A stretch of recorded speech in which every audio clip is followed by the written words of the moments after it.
नमस्कार, मी प्रदीप वाडेकर सादर करत आहे मावळवार्ता। पाहूयात विधान परिषदेच्या उपसभापती डॉक्टर नीलम गोरे यांच्या पत्रकार परिषदेची सविस्तर बातमी, पण अल्पशा विश्रांतीनंतर। किशोर मसाले जेवणाचा आनंद होणार आता द्विगुणित, कारण सोबत असणार किशोर मसाले यांचे चटपटीत लोणचे आणि चवदार चटण्या।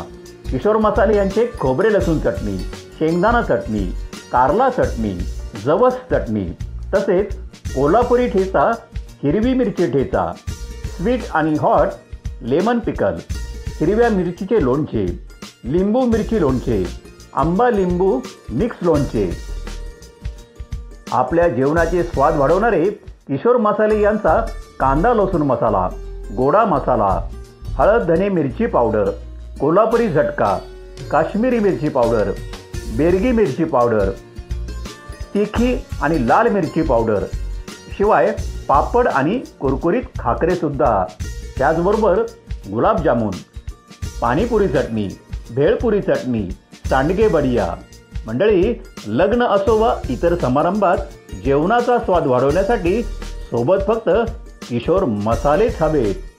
किशोर मसाले, पत्ता F89 नवा बाजार, लोणावळा। किशोर मसाले आता आपल्या जवळच्या दुकानात उपलब्ध। विधान परिषदेच्या उपसभापती डॉक्टर नीलम गोरे यांनी लोणावळा परिसरातील विविध समस्यांवर पत्रकार परिषदेचं आयोजन केलं होतं। नीलम गोरे यांच्या धावत्या भेटीत काही महत्त्वाच्या विषयांवर व सामाजिक विषयांवर त्यांनी पोलीस प्रशासनाशी बैठक घेतली। त्यांनी काही सामाजिक व इतर महत्त्वाच्या विषयावर पोलीस प्रशासन व पत्रकारांशी चर्चा केली। त्यांनी मुख्यतः यावेळी एकविरा देवीच्या गडावरील सुरक्षेबाबत चर्चा केली, तसेच महिलांवर होणाऱ्या विविध अत्याचारांवरही चर्चा केली।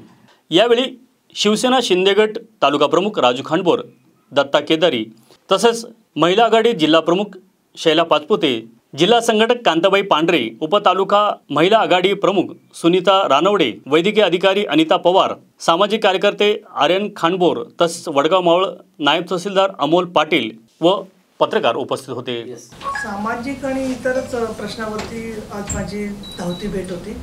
त्याच्यामध्ये एक महिला सुरक्षेच्या प्रश्नाकडे जाण्याच्या आधी एकविरा देवीच्या कडे जाण्याचं असताना सुरक्षिततेबाबत ग्रामीण पोलिसांनी आणि लोणावळा पोलिसांनी काय तयारी केली आहे हे सुद्धा याचा मी आढावा पोलीस अधिकाऱ्यांशी बोलून घेतलेला आहे।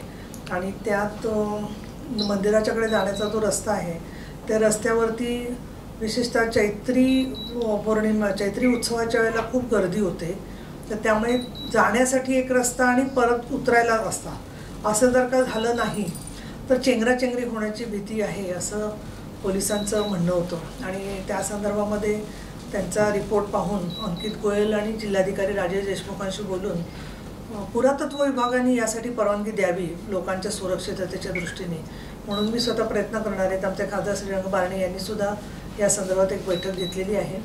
परंतु एक अजून मुद्दा त्याच्यातला आहे की पोलिसांच्या सुरक्षिततेच्याच बरोबर वरच्या बाजूची काही रचना बदलणं किंवा काय त्याच्याबद्दल देवस्थान आणि या संदर्भामध्ये पोलिसांनी नवरात्राच्या अगोदर बऱ्यापैकी पावलं त्यांनी उचललेली आहेत। परंतु दरवेळेला आपण बघतो की यंत्रणा बऱ्याच वेळेला कोलमडल्यासारखी आपल्याला दिसते आणि या दृष्टिकोनातून प्रशासनाने लवकर काय त्या दक्षता घ्याव्यात, नवरात्राच्या आधी 4 ते 5 दिवस अशा प्रकारे मी जिल्हाधिकाऱ्यांना निर्देश देणार आहे। याखेरीज इथल्या मुलींवरती जे सुरक्षिततेचे प्रश्न तयार झाले, एक पण अल्पवयीन मुलीवरती एका झालेल्या बलात्कार, दुसऱ्या एका याच्यामध्ये आरोपीने बलात्काराचा प्रयत्न करून नंतर त्यांनी स्वतः आत्महत्या केलेली आहे, अजून एका मुलीवरती हे झालेलं आहे, अशी रस्त्यावरती ज्याला आपण म्हणतो भटकत होती मुलगी निराधार, तिच्यावरती अत्याचार झालेला आहे। तर मी मुळात पोलिसांना प्रश्न विचारला की तुमच्याकडे CCTV आहे, तुमच्याकडे CCTV सिस्टीम आहे, मग तुम्हाला रस्त्यावरती अशी मुलगी रात्रीच्या वेळेला भटकते हे दिसत नाही का? मग तुम्ही त्याच वेळेला योग्य त्या वेळेला का कारवाई करत नाही? आणि मग मी त्यांना निर्देश दिलेले आहेत की तुम्ही स्वतःहून याबद्दल लोकांना बॉदरेशन करण्यापेक्षा रस्त्यामध्ये असे तुम्हाला जे निराधार लोक भटकताना दिसतील रात्रीच्या वेळेला परत 8 दिवस ती मुलगी जाणं येणं करत होती, तर रेल्वे पोलीस आणि लोणावळा पोलीस यांची एक संयुक्त बैठक मी पुढच्या 15 दिवसामध्ये मुंबईला माझ्या कार्यालयात घेणार आहे। आणि त्याच्यामध्ये काही गोष्टी मी सुचवल्या आहेत त्यांना। एक म्हणजे ट्रेनमधून किंवा बसमधून जाणाऱ्या ज्या महिला आहेत त्यांना माहितीचं पत्रक देण्यामध्ये यावं. 112 नंबर काय आहे, काही त्यांना अडचण आली तर पोलिसांना त्या संपर्क करू शकतात. आणि रेल्वे पोलिसांना सांगणार आहे की मुंबईत आपली मागणी असते कायम की लोकल ट्रेनमध्ये महिला पोलीस असाव्यात. तसं इथून जे प्रवासी जातात मुंबईकडे जातील लोकल ट्रेनने किंवा पुण्याकडे जातील, तर त्या सगळ्यांच्या महिलांच्या डब्यामध्ये रेल्वे पोलीस आणि महिला पोलिसांची व्यवस्था करणं गरजेचं आहे. त्याचबरोबर गार्डनी सुद्धा याच्याकडे लक्ष ठेवणं गरजेचं आहे. आणि महिला पोलीस आणि रेल्वे पोलिसांच्या बरोबर रेल्वे पोलिसांचं सुद्धा हे काम आहे की विदाऊट तिकीट आणि असे बेघर निराधार लोक भटकत असतील तर त्यांना त्यांनी आयडेंटिफाय केलं पाहिजे. 8-8 दिवस फिरतात आणि रेल्वे पोलिसांना काहीच कळत नाही. उलट काही लोक त्यांच्यावरती मेहरबानी करून त्यांना खायला प्यायला देतात आणि परत ट्रेनमध्ये बसवून देतात. तर त्याच्यावेळी त्यांचं घर कुठे बघून त्यांना भिक्षागृहांच्यामध्ये, आधारगृहांच्यामध्ये, बालकेंद्रांच्यामध्ये पाठवणं फार गरजेचं आहे. तर त्याचा एक आढावा घेण्याचा माझा प्रयत्न आहे. या घटनेच्या मध्ये अजूनही 5 आरोपी सापडलेले नाही आहेत. तर ते लवकरात लवकर पकडण्यासाठी त्यांनी 2 टीम केलेल्या आहेत असं सांगितलं. तर तेही लवकर पकडले जाणं गरजेचं आहे. त्याखेरीज त्या 2 मुलांनी त्या मुलीवर अत्याचार, ग्रामीण भागातली जी केस आहे त्या मुलांनी मदत केली की त्या मुलीला सुटका व्हावी म्हणून. तर त्यांचं सुद्धा पोलीस त्याच्या उत्तेजनार्थ त्यांना प्रोत्साहनवर काही मदत करणार आहेत.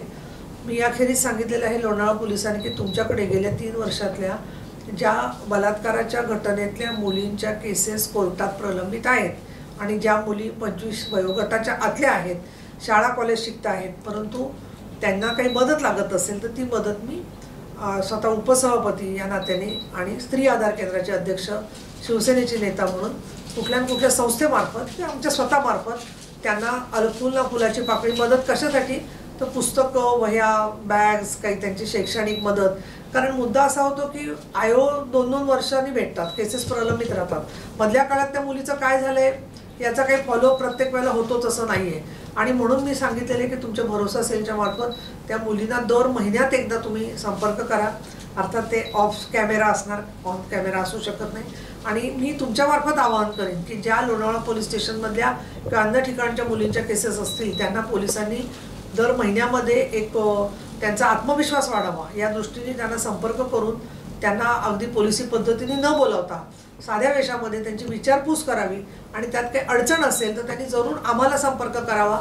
तर त्यांच्यासाठी म्हणून त्या मुलींच्यासाठी काही मदत कार्य योजनासुद्धा सरकारच्या मार्फत किंवा आमच्या स्वतःमार्फत आम्ही करण्यासाठी प्रयत्न करू, जेणेकरून त्या मुलींना हे वाटेल की आम्ही एकट्या नाही आहोत, आमच्याबरोबर समाज आहे. या दृष्टिकोनातून सुद्धा माझी पोलिसांशी तपशीलवार चर्चा झालेली आहे. मावळ तालुक्यातील ताज्या घडामोडी पाहण्यासाठी मावळ वार्ताच्या यूट्यूब चॅनलला सबस्क्राईब करा आणि बेल आयकॉन बटन दाबायला विसरू नका. धन्यवाद.